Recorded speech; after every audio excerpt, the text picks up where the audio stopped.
Hello everyone, मैं रजनीश और आज का टॉपिक है पाइथन इंट्रोडक्शन। ये मेरा पहला वीडियो है पाइथन ट्यूटोरियल प्लेलिस्ट का। आज के इस इंट्रोडक्शन क्लास में हम लोग पढ़ेंगे कि पाइथन प्रोग्रामिंग लैंग्वेज क्या है, पाइथन प्रोग्रामिंग लैंग्वेज इतनी फेमस क्यों है और पाइथन प्रोग्रामिंग लैंग्वेज किस किस फील्ड में यूज़ हो रहा है, इसका हिस्ट्री और इसके वर्जन के बारे में हम लोग डिस्कशन करेंगे। क्लियर? और इन सारी चीज़ों को डिस्कशन करने के बाद आपको ये आइडिया हो जाएगा कि आपको ये पाइथन प्रोग्रामिंग लैंग्वेज क्यों सीखना चाहिए। क्लियर? तो चलिए शुरू करते हैं। पाइथन एक general purpose dynamic high level interpreted programming language है। स्क्रीन पे आपको यहाँ पे दिखाई दे रहा होगा। Python is a general purpose dynamic high level and interpreted programming language. इसका मतलब क्या है? अब जनरल पर्पस का क्या मतलब है? जनरल पर्पस का मतलब ये कोई स्पेसिफिक टास्क के लिए नहीं बना है। ऐसा नहीं कि पाइथन प्रोग्रामिंग लैंग्वेज सिर्फ एक ही काम करता है। इसे हम अलग अलग फील्ड में यूज़ कर सकते हैं। जैसे कि सॉफ्टवेयर डेवलपमेंट के फील्ड में हम इसे यूज़ कर सकते हैं, जहाँ पर कि हम लोग डेस्कटॉप एप्लीकेशन डेवलप कर सकते हैं। इससे हम लोग वेबसाइट भी डेवलप कर सकते हैं, वेब एप्लीकेशन डेवलप करते हैं। इससे हम लोग मशीन लर्निंग हुआ, एआई हुआ, तरह की बहुत सारे ऐसे फील्ड हैं जहाँ पे हम लोग पाइथन प्रोग्रामिंग लैंग्वेज का यूज़ कर सकते हैं। इसलिए इसे जनरल पर्पस की कैटेगरी में रखा जाता है। जनरल पर्पस की कैटेगरी में सी प्लस प्लस जावा भी आता है। ओके, ये डायनामिक है। ये डायनामिक इसलिए है क्योंकि जब हम लोग प्रोग्राम लिखते हैं पाइथन का, तो उसमें हम लोग को वेरिएबल्स जब भी यूज़ करना होता है तो उसका हम लोग कोई डेटा टाइप नहीं देते हैं। जैसे कि मान लीजिए मैंने लिखा a = 5, तो आपने यहाँ पर ए का डेटा टाइप मेंशन नहीं किया, और इसका जो डेटा का टाइप है, ये जब प्रोग्राम एग्जीक्यूट होगा उस वक्त ये डिफाइंड हो जाएगा। तो एग्जीक्यूशन के वक्त अगर टाइप डिफाइंड होता है तो ऐसे प्रोग्रामिंग लैंग्वेज को हम लोग डायनेमिक प्रोग्रामिंग लैंग्वेज की कैटेगरी में रखते हैं, और इसे डायनेमिकली टाइप प्रोग्रामिंग लैंग्वेज भी कहते हैं। जैसे कि सी लैंग्वेज वो डायनेमिकली टाइप्ड नहीं है, क्योंकि हम लोग उसमें वेरिएबल का डेटा टाइप कंपाइलेशन के पहले ही डिफाइन कर देते हैं। क्लियर? ये हाई लेवल लैंग्वेज है। हाई लेवल लैंग्वेज वो सारी लैंग्वेज होते हैं जिन्हें हम रीड कर सकते हैं, जो रीडेबल फॉर्मेट में होता है, मतलब मशीन फॉर्मेट में नहीं होता, जिसे आप लिख सकते हैं, लिख कर आप अपना कोई प्रोग्राम टाइप कर सकते हैं, एग्जीक्यूट करा के रन कोई आउटपुट निकाल सकते हैं। जैसे पाइथन, जावा, सी प्लस प्लस, सी लैंग्वेज, ये सब हाई लेवल लैंग्वेज की कैटेगरी में आता है। क्लियर? क्योंकि ये लैंग्वेज जो हम लोग लिखते हैं ये कन्वर्ट होता है मशीन लैंग्वेज में, और तब ये एग्जीक्यूट होता है मशीन के अंदर, हार्डवेयर के अंदर। क्लियर? तो ये हाई लेवल लैंग्वेज है। Interpreted language, interpreted programming language है क्योंकि इसे हम लोग इंटरप्रेट करते हैं, कंपाइल नहीं करते हैं। पाइथन जो है वो इंटरप्रेटेड प्रोग्रामिंग लैंग्वेज की कैटेगरी में आता है। हमें एक इंटरप्रेटर चाहिए, और हमारा जो भी पाइथन का प्रोग्राम है उसे लिखो, आप सेव करिए उसे, और फिर उसे इंटरप्रेटर के थ्रू इंटरप्रेट करिए, और आपका आउटपुट आएगा स्क्रीन पे। मतलब ये कंपाइल्ड नहीं है। जैसे कि सी प्लस प्लस, ये सब क्या है? कंपाइल्ड प्रोग्रामिंग लैंग्वेज है। इसमें आपको कंपाइल करना पड़ता है, उसके बाद ये एग्जीक्यूट होता है, और इसे कंपाइल करने की ज़रूरत नहीं है, डायरेक्ट एग्जीक्यूट होगा, बस आपको इंटरप्रेटर चाहिए। क्लियर? उसके बाद ये आपका it supports object oriented programming approach. सीधी सी भाषा में आप इसे कह सकते हैं कि ऑब्जेक्ट ओरिएंटेड प्रोग्रामिंग लैंग्वेज है। क्लियर? यानी कि हम लोग इसमें अपना क्लास, खुद का क्लास डिफाइन कर सकते हैं। ठीक है? और बिना क्लास डिफाइन किए भी हम इसमें प्रोग्राम कर सकते हैं। इसलिए इसको हम लोग प्रोसीजरल ओरिएंटेड प्रोग्रामिंग लैंग्वेज भी कहते हैं। दोनों तरीके से कर सकते हैं। जैसे कि जावा में हम लोग बिना क्लास डिफाइन किए कोई भी प्रोग्राम नहीं कर सकते।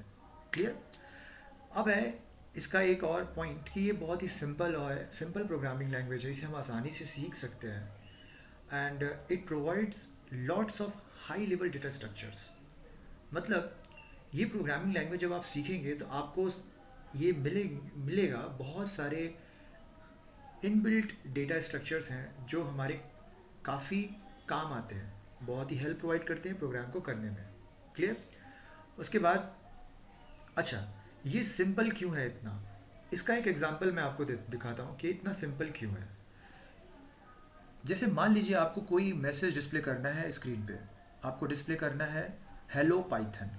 तो अगर आपके पास दो प्रोग्रामिंग लैंग्वेज है चूज़ करने के लिए, एक सी लैंग्वेज और एक पाइथन, तो आप अगर उन दोनों के कोड को कंपेयर करेंगे तो आपको ये समझ में आ जाएगा कि पाइथन को इतना इजी लैंग्वेज क्यों कहा जाता है।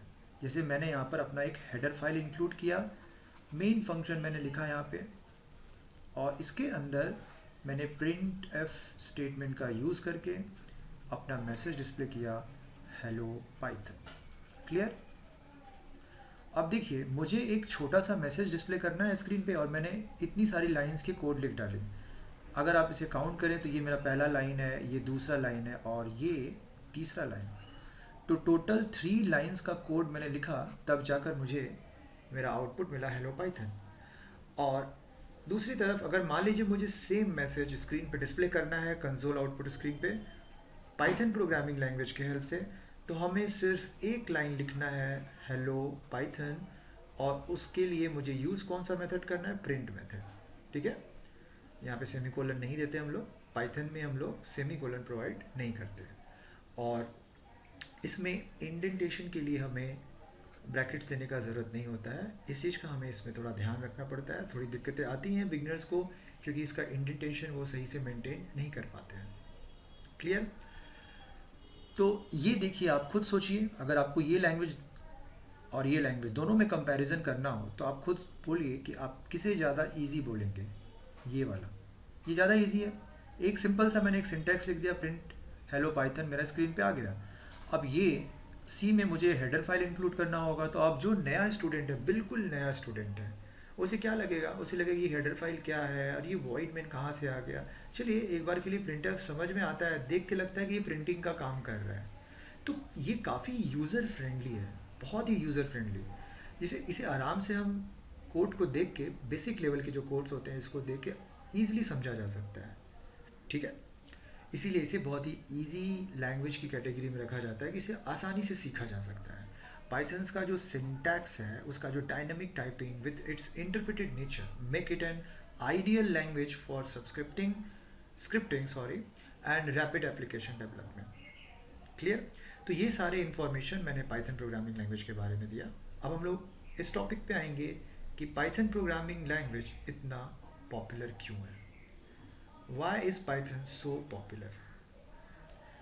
तो देखिए, सबसे पहला चीज़, किसी भी प्रोग्रामिंग लैंग्वेज को पॉपुलर हम कैसे बोलेंगे? अगर मार्केट में उसका ज़्यादा यूज़ हो रहा है, ज़्यादा से ज़्यादा अगर उसका यूज़ होने लगे, तो हम बोलेंगे कि ये पर्टिकुलर प्रोग्रामिंग लैंग्वेज जो है वो सब काफ़ी पॉपुलर है। क्लियर?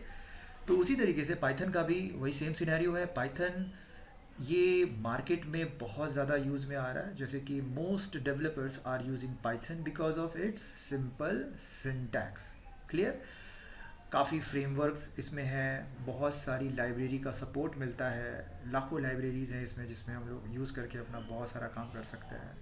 कुछ लाइब्रेरीज़ के बारे में जैसे कि SciPy, PyTorch, Pillow, NumPy, OpenCV, NLTK जिसे कि हम लोग नेचुरल लैंग्वेज टूल किट कहते हैं, एरो एट्सेट्रा, ऐसे बहुत सारे लाइब्रेरीज़ हैं जो अपने प्रोग्राम में इंटीग्रेट करके अपने काम को आसान कर सकते हैं। अब एक बिगिनर जो है उसके लिए तो ये बड़ा कन्फ्यूज़न वाला बात हो जाता है कि ये लाइब्रेरी क्या होता है। ठीक है, सर ने अभी बोला ये लाइब्रेरी, ये फ्रेमवर्क, तो चलिए फ्रेमवर्क के ऊपर तो हम लोग बाद में डिस्कशन करेंगे। अभी लाइब्रेरी के बारे में आप ऐसे समझ सकते हैं कि मान लीजिए आप कोई पढ़ाई कर रहे हैं, ठीक है, और पढ़ते वक्त आपके पास बहुत सारे टूल्स हैं। मान लीजिए आपके पास 3 टूल हैं। जैसे ये टूल क्या है, इससे आप कोई भी पढ़ाई करते हो तो आप मान लीजिए किसी क्वेश्चन का आंसर नहीं ढूंढ पा रहे हैं, नहीं आ रहा है आपको, तो आप इस टूल से पूछेंगे उस क्वेश्चन का आंसर, तो ये आपको बता देगा। मान लीजिए पढ़ते वक्त आपको कोई ड्राइंग करनी है, ठीक है, तो ड्राइंग करते वक्त आपको ड्राइंग नहीं करने आता, तो आप इस टूल से बोलेंगे तो ये आपको वो ड्रॉ करके दे देगा। और मान लीजिए ये टूल भी किसी तरह का आपको कोई हेल्प प्रोवाइड कर रहा है। इससे क्या होगा कि आप जो भी टास्क कर रहे हैं वो बहुत जल्दी हो जाएगा। उसी तरीके से आप दूसरी तरफ दूसरा सिनेरियो देखिए, ये मेरा पहला सिनेरियो हो गया, अब ये दूसरा सिनेरियो। आप अकेले पढ़ रहे हैं यहाँ पे, बट आपको कोई हेल्प करने वाला नहीं है, आप अकेले पढ़ाई कर रहे हैं, तो वो काम जो इस बंदे ने किया वो काम आप भी कर लेंगे, लेकिन हो सकता है आपको ज़्यादा टाइम लग जाए। क्लियर? तो लाइब्रेरीज़ हुए, फ्रेमवर्क हुए, इनके हेल्प से हम लोग अपने टास्क को आसानी से कर पाते हैं, क्योंकि बहुत सारे इनबिल्ट क्लासेस, इनबिल्ट मेथड्स हमें मिल जाते हैं।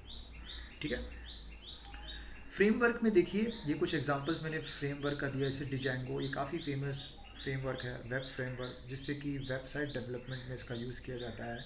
चेरी पाई है, फैल्कन है, फ्लास्क है, क्यूबिक वेब है, ऐसे बहुत सारे फ्रेमवर्क हैं जिनका हम यूज़ करके अपने काम को बहुत आसानी से कर सकते हैं।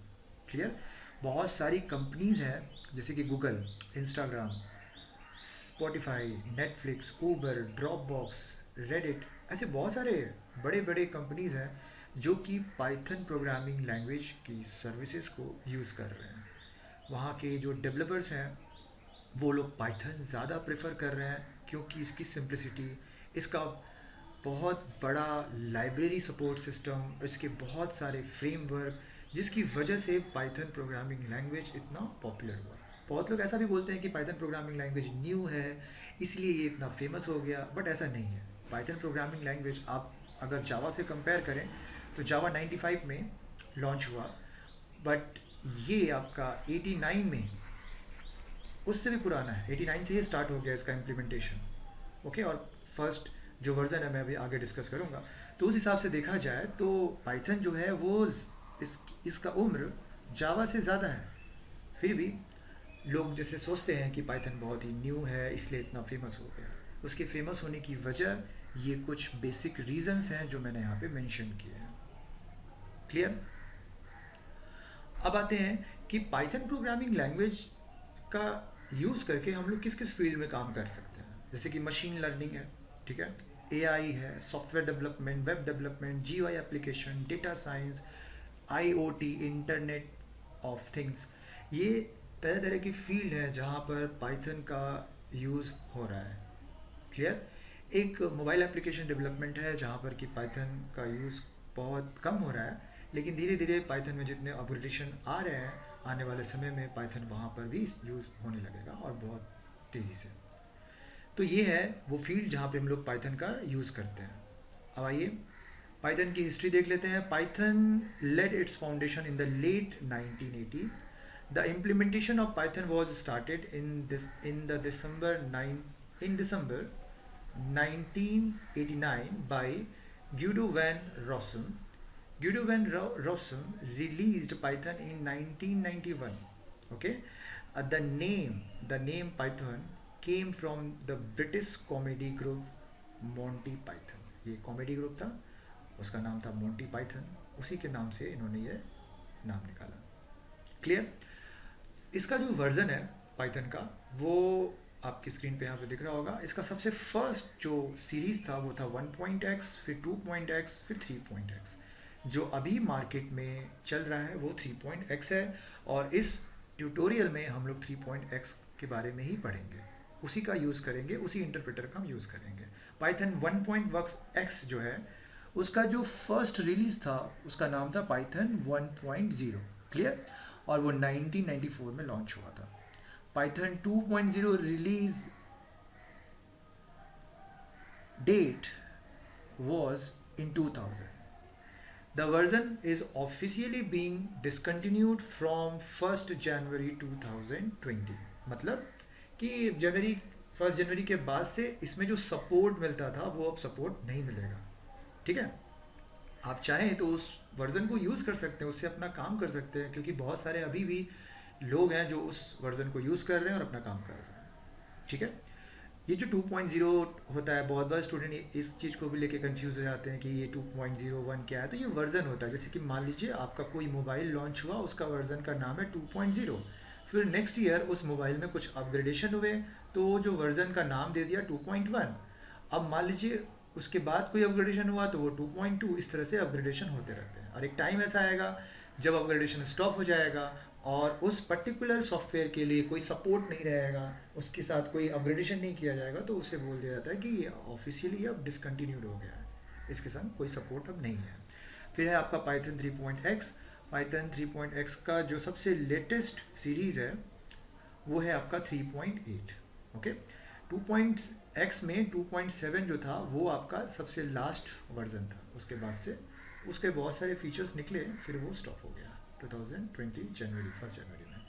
फिर 3.x में देखिए 3.8 is the latest release series of Python 3, और latest version in Python 3.x version is 3.8.3। मतलब 3.8 में भी 3 वर्जन रिलीज हो चुका है, 3.8.1, 3.8.2 एंड 3.8.3। ये आपका सबसे लेटेस्ट वर्जन है जिसे कि हम लोग यूज़ करेंगे इस ट्यूटोरियल में।